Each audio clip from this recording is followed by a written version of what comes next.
Here is what no one will tell you on television tonight. The United States just locked itself inside its own prison, and the man holding the key is not in Tehran. He is not in Beijing. He is in Tel Aviv. Let me show you exactly how it happened and why the entire world is about to pay a price that America never planned for. If this kind of analysis is what you've been looking for, the kind that actually connects the dots, hit subscribe right now because what I'm about to show you goes much deeper than anything you'll see on cable news. Picture this moment. It is Sunday morning. America's vice president has just spent 21 hours inside a hotel in Islamabad negotiating with Iran. 21 hours, that is almost an entire day of talks, the most serious diplomatic effort between America and Iran since 1979, and it ended with nothing. Not a partial deal, not a framework, not even a shared statement, nothing. Within hours of that failure, Donald Trump went on Fox News and announced that the United States Navy will blockade the Strait of Hormuz, the same strait he has been demanding Iran reopen for 6 weeks. He is now closing it further. Stop and think about that for 1 second. Iran controls the Strait of Hormuz. Trump wants it open. His solution to Iran not opening it is to close it more himself. That is not a strategy. That is a man trapping himself inside a room and throwing away the key. But here is what the cameras missed, and this is the part that changes everything. The Islamabad talks did not fail because Iran walked away. They failed because the American negotiating team walked into that room, carrying demands that were never designed to produce peace. They were designed to produce failure. Here is the proof. Vice President Vance sat across from Iran's parliament speaker for 21 hours, and for the majority of those hours, he pushed one single demand above everything else.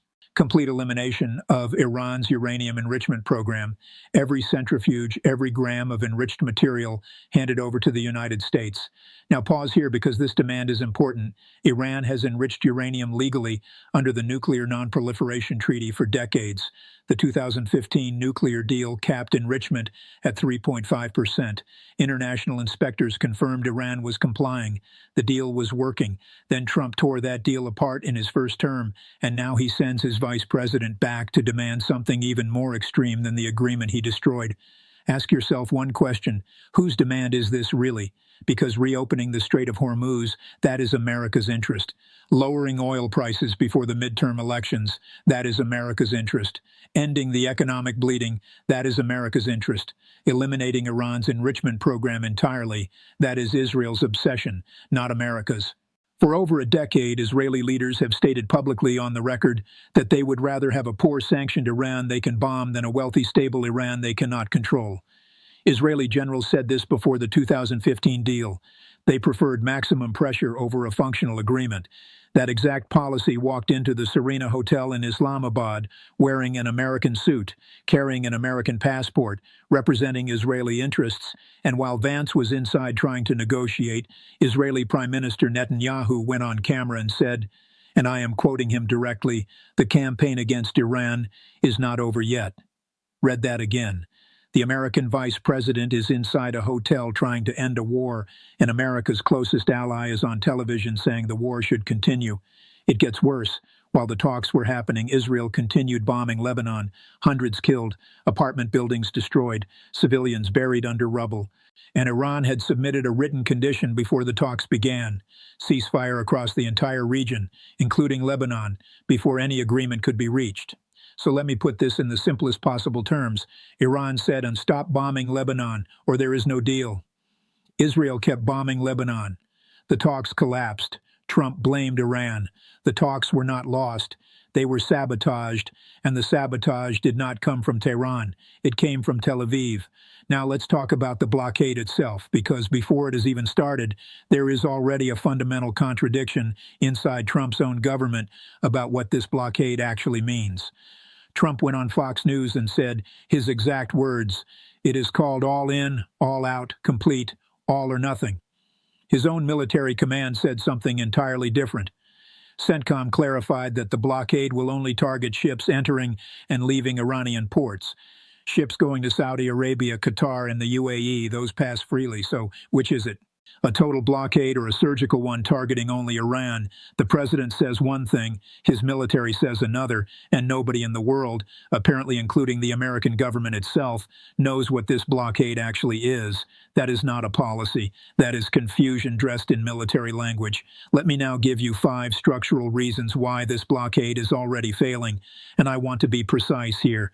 These are not political opinions. These are structural realities, the kind that do not care what any president tweets. Reason 1. This blockade hurts America more than it hurts Iran. Iran has lived under American sanctions for 47 years. 47. Longer than most people watching this video have been alive. Sanctions did not break Iran. 6 weeks of bombing did not break Iran, and a naval blockade will not break Iran. Now look at the American side. Oil prices jumped above $140 a barrel the moment Trump announced the blockade. Energy analysts are warning of a shortage of 7 million barrels of crude per day, plus 4 million barrels of refined products gone from the market simultaneously. American consumer confidence just fell to its lowest point ever recorded in the entire history of the University of Michigan survey. Not since 2008, not since COVID. The lowest ever recorded, and that was before the blockade even started. Iran's parliament speaker responded by posting a photograph of gas station prices near the White House on social media with a single line.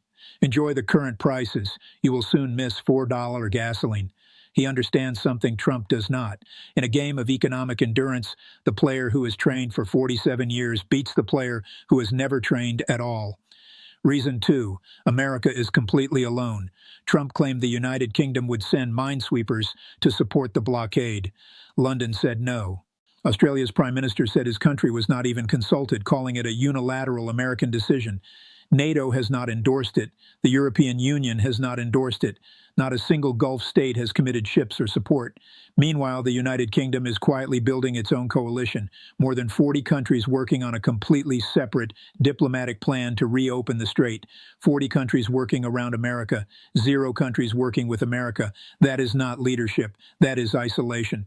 Reason 3. China has already called the bluff.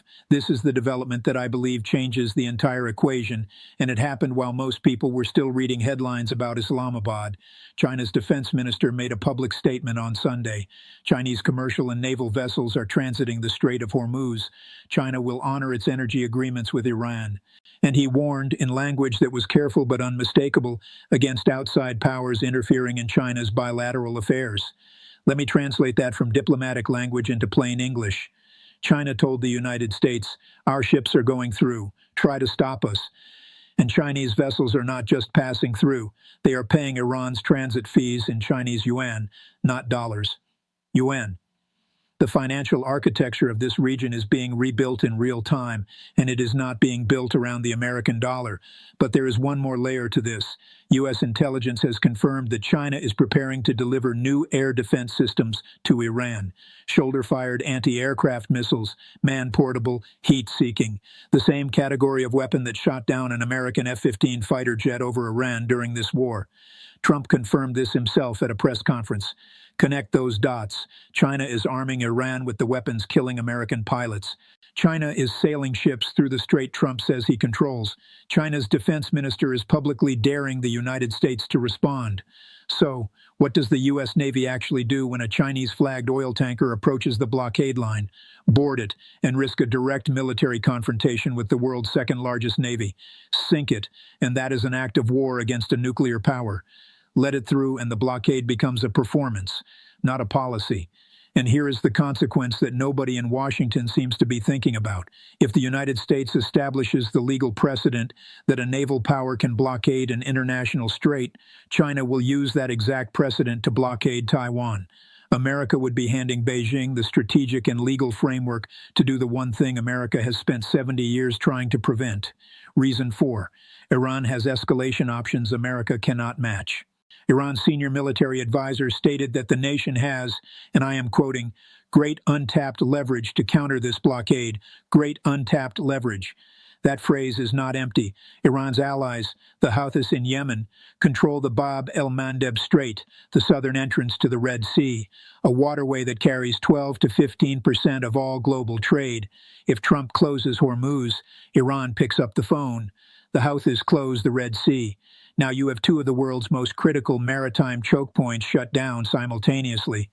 Oil does not just become expensive, it disappears from the market entirely. Fertilizer shipments stop, food prices spike across every continent. The world does not enter a recession, it enters a depression. America is playing on one chessboard, Iran is playing on two, and Iran controls a piece on the second board that America cannot reach. Reason 5. The real winner of this blockade is Russia.